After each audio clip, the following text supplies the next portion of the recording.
Hi there and welcome to LatestLY. Now, to my right, I've got someone who's represented India at the highest level, the Olympics, has also represented India in the Commonwealth Games, Asian Games. He's been a swimmer for India, an Arjuna awardee, and of course, right now, he's trying his hand at golf. But as the festive season approaches, he's inspiring everyone to remain fit. And yes, I must say, Rehan, you are looking in great shape today. Thank you. Thank you And so what are much. your tips on people staying fit in this festive season? Because if you ask me, people are just going to pile on the calories. Sure, I think this is the hardest time to stay fit from now for the next 12 weeks leading into the year. So it's great that the mall, Market City has invited me here to speak to you all. I think it's perfect timing. And if I were to give three tips basically, one is irrespective of what you're doing in terms of your socializing or your food, I know it's hard to get in your whole routine of exercise, but try and make it to the gym or do some sort of exercise, whether it's go out for a walk, some cardio, maybe 50% of what you normally do, but keep it going is, I think, my first tip. My second tip is a lot of people haven't even gotten into the whole fitness routine yet. I'm speaking from an athlete's point of view. We just assume that everybody has to be fit, but a lot of people haven't taken that first step yet. So my next tip is that take the first step. Always, you can start small, but take that step. Set a goal is my last tip for people, and set a realistic goal. We get very excited when we feel we're out of shape. New Year's end resolution Yeah. time, we all get into it, so like, pumped up, and we set these very unrealistic goals. So I advise all people to set realistic targets over a period of time that you can actually achieve. Otherwise, what happens? You set these mad goals, you miss them totally, you miss timelines, you're demotivated, and you stop. So these are my three tips for the festive season. Rehan, now Tokyo 2020 is approaching, and Right. of course, the fever is building all over the world. Sure. You represented India at Beijing 2008. What was Correct. that experience like? And please tell the viewers something about the Games Village. It's something that Right. really inspires a bit of awe in all of us. Correct. I think to start off with, I swam. My career was spanned 2 decades, and from the age of 7 till I finally made it to the Olympics, which was I think 17 years later. My biggest dream was to swim at the Olympics, represent my country's flag at the world's biggest stage of sport. And after 15 years of hard work, I finally made it there. And I always, when I'm trying to inspire young people and show them that it's possible to dream and achieve your goals, I always tell them about this one moment where I was part of a team of 60 people, 60 Indians of a country of 1.2 billion people, chosen good enough to represent the national flag. You're standing outside the opening ceremony stadium, and you're standing in your ceremonial wear with 60 other Indians, and all you can see down the line is your national flag. And then India's name is called out, and then you walk out onto that Olympic stadium and you do your march past looking at your flag. And that was just an absolutely surreal moment for me. Every time I think of it, I get goosebumps. When I talk to kids about it, I know they're inspired. And at the end of the 3 days later, I got up on the starting blocks and I raced the 200-meter butterfly with my coaches and my parents, and so much of India watching me represent the flag. So I think for all the years of hard work and sacrifice, just to feel those two moments was absolutely worth it. Coming to the Olympic Village, it's fantastic because of the access you get to the world's best athletes. Like you had Roger Federer walking in and out, Rafael Nadal Oh, walking in and out, and you're seeing them there, and it's also a moment of pride to realize that you're on the same stage as them. So you're considered part of the world's best in that family, which is extremely motivating and inspiring for yourself as well. The American basketball team, Kobe Bryant, LeBron James, they all walked in and they would sit there in the middle of the cafeteria, and all the other athletes would go, absolutely crazy. You had Usain Bolt that I went out and watched him win those 100 and 200 meter finals. oh. So just being part of the atmosphere of the Olympics is fantastic.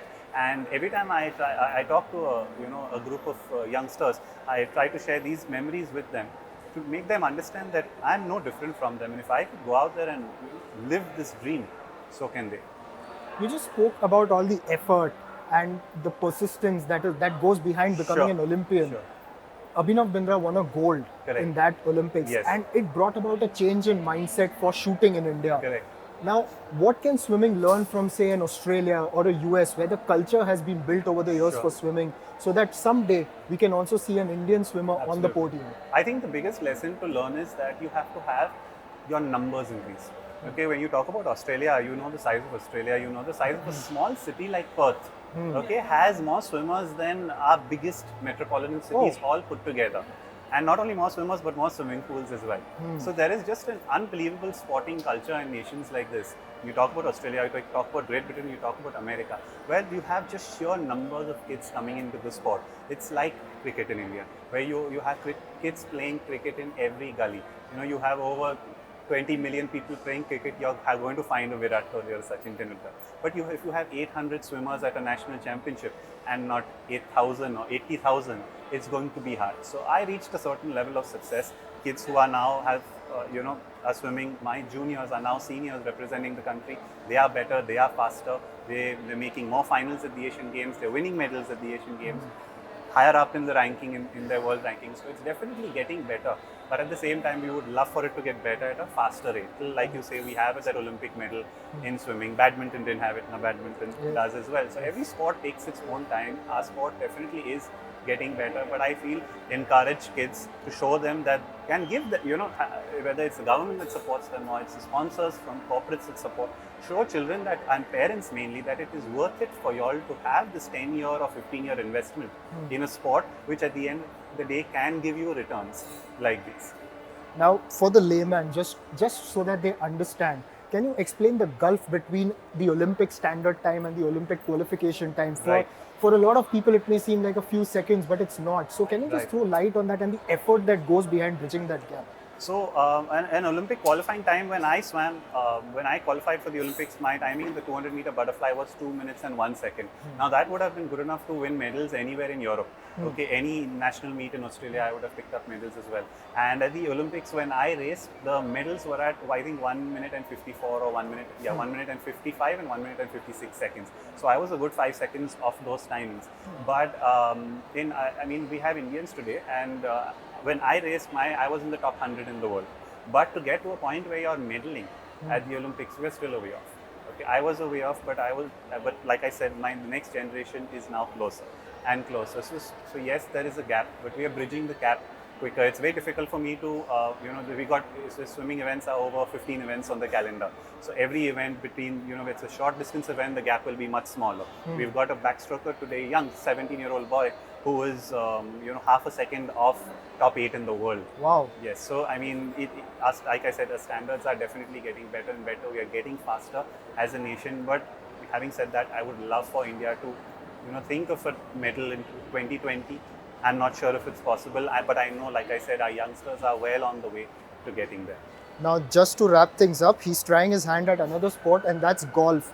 Can you just tell us a bit about that, just transferring your skill set, or rather your mindset from the pool to the park? Sure. I think it was more a question of a mindset, because when like I said, I swam for 2 decades, and I came back to Bombay. I was training in Bangalore, and I said, I'm going to come back to Mumbai because that's where I'm from, for just a short break. But in that break, I realized that my body was very physically tired and my mind was even more mentally tired. So I was on a break where I said, I don't really want to swim. I'll get back to it in a bit. But during that break, I picked up golf just to pass time really, because I found the need to play a sport very desperately, because that's what I know how to do. Of course. And from the first day of lessons, I just fell in love with the sport, so much so that in a week I was living the same schedule as I did when I swam. And so I always say I may have stopped swimming and started golf, but I never really stopped being an athlete. And the transition has been beautiful, and it's been incredibly hard as well, because you know how hard it is to start at the bottom when you're used to dominating for so many years. But that's the challenge in itself, and it's a very different sport from swimming. So that's again a challenge for me. It excites me because I believe that you have to constantly learn, you have to constantly have the ability to adapt. And that's what I'm doing through golf. I'm getting ready for qualifiers in January and July, which will get me onto the national circuit. So that's where my game is today. It's good enough to try and get onto the national circuit. So I find inspiration from that, but I want to be national champion as well. Rehan, firstly, wish you the very best for golf, and thank you so much for joining us. And as we've learned, once an athlete, always an athlete. It's all in here. And thank you so much, and keep inspiring people to get fit. Thank you, sir.